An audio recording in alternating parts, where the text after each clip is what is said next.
Bismillahirrahmanirrahim və bihi nəsta'in və huvə xayrun nasirin və mu'in. Salam, hər vaxtınız xeyirli olsun əziz izləyicilərimiz. Hamınızı xoş gördük. Yenidən bir mövzu ilə qarşınızdayıq. Bugünkü günümüzün mövzusu bundan ibarət olacaq ki, mübarək Qur'an-ı Kərim hansı ayda, hansı gecədə və neçə dəfə nazil olmuşdur. Allahın izni ilə bu mövzuya aydınlıq gətirməyə çalışacağıq. Bu mövzu ilə bağlı iki nəzəriyyə mövcuddur ki, onlardan birincisi budur ki, 610 miladi ilində 40 Amülfil təqvimində Ramazan ayın Qədr gecəsində Həzrəti Peyğəmbər sallallahu aleyhi və səlləmə Hira dağında olarkən Həzrəti Peyğəmbər salavatullah Ramazan ayının Qədr gecəsi Qur'anın ilk 5 ayəsi, yəni Ələq surəsinin ilk 5 ayəsi nazil olmuşdur. İkinci nəzəriyyə bundan ibarətdir ki, hədisdə buyurulmuşdur ki, Rəcəb ayının 27-si, Qur'an Rəcəb ayının 27-sində Ələq surəsinin ilk 5 ayəsi ilə nazil edilməklə baş verdiyini məlumat vermişdir. Artıq iki nəzəriyyəmiz var. İki nəzəriyyənin həll yolunu tapmaqda inşallah araşdırma aparacağıq ki, görəsən sual bu cür yaranır ki, bu iki rəyin həll yolu necədir? Cavab bundan ibarət olacaq. Qur'an 2 dəfə nazil olmuşdur. Bir dəf'i, yəni bir dəfəlik. İkincisi isə, ikinci nəzəriyyə isə tədricən, yəni hissə-hissə mərhələli şəkildə Peyğəmbərə 23 il müddət ərzində nazil olmuşdur. Dəf'idə məqsəd budur ki, Mütəal Allah Qur'an-ı Kərimi bütöv şəkildə Həzrəti Muhammed sallallahu aleyhi və səlləmin mübarək qəlbinə nazil etmişdir. Buna ayə, dəlilimiz də Qur'andan varımızdır. Bəqərə surəsinin 185-ci ayəsində Mütəal Allah buyurur ki, bu ayələri sadalamaqla biz həmən bu 3 sualımıza da cavab tapmış olacaq ki, hansı ayda, hansı gecədəmi, gündüzdəmi və yaxud neçə dəfəmi nazil olmuşdur. Həmən bu ayələrlə, sadaladığımız ayələrlə suallarımıza cavab tapmış olacaq ki, Bəqərə surəsinin 185-ci ayəsində Mütəal Allah buyurur. Bismillahirrahmanirrahim. Şəhrur Ramazanəl-ləzi unzilə fihil Qur'an. Sadaqallahul aliyyul azim. Ramazan ayı Qur'anın nazil olduğu aydır. Artıq bir sualımıza cavab tapdıq ki, Qur'an-ı Kərim Ramazan ayında nazil olmuşdur. İkinci sualımız bundan ibarət idi ki, gecədəmi, gündüzdəmi nazil olub? Ona da cavab tapmaqdan ötürü Duxan surəsinin 3-cü ayəsinə müraciət edirik. Mütəal Allah buyurur. Bismillahirrahmanirrahim. İnna ənzəlnəhu fi leylətil mübarəkəh. Sadaqallahul aliyyul azim. Biz Qur'anı mübarək bir gecədə nazil etmişik.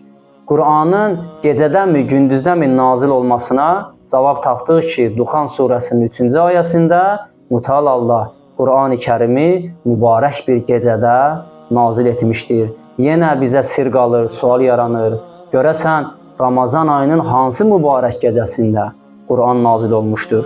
Bu sualımıza da cavab tapmaqdan ötürü Qədr surəsinin ilk ayəsinə müraciət etməklə sualımıza cavab tapmış oluruq ki, Mütəal Allah buyurur. Bismillahirrahmanirrahim. İnna ənzəlnəhu fi leylətil qadr. Həqiqətən biz onu Qədr gecəsində nazil etmişik. İkinci nəzəriyyə bu idi ki, tədrici yolla 23 il müddət ərzində Həzrəti Muhammed sallallahu aleyhi və səlləmə Qur'an nazil olmuşdur. Bu tədrici nəzəriyyə içində Qur'andan ayələrimiz mövcuddur ki, Mütəal Allah İsra surəsinin 106-cı ayəsində buyurur ki, Bismillahirrahmanirrahim və nəzzəlnəhu tənzilə. Sadaqallahul aliyyul azim. Biz onu tədricən nazil etdik. Digər tədrici nazil olma ayəmiz isə Furqan surəsinin 32-ci ayəsindədir ki, yenə Mütəal Allah buyurur, وَرَتَّلْنَاهُ تَرْتِيلًا. Sadaqallahul aliyyul azim. Onu yavaş-yavaş bir-birinin ardıyca sənə oxutdurduq. Ayə də bizə Qur'anın nazil olmasının tədricən, hissə-hissə Həzrəti Peyğəmbər sallallahu aleyhi və səlləmə nazil olmasını aşılayır. Bu iki nəzəriyyəni müəyyən alimlərimiz qəbul etmişdir.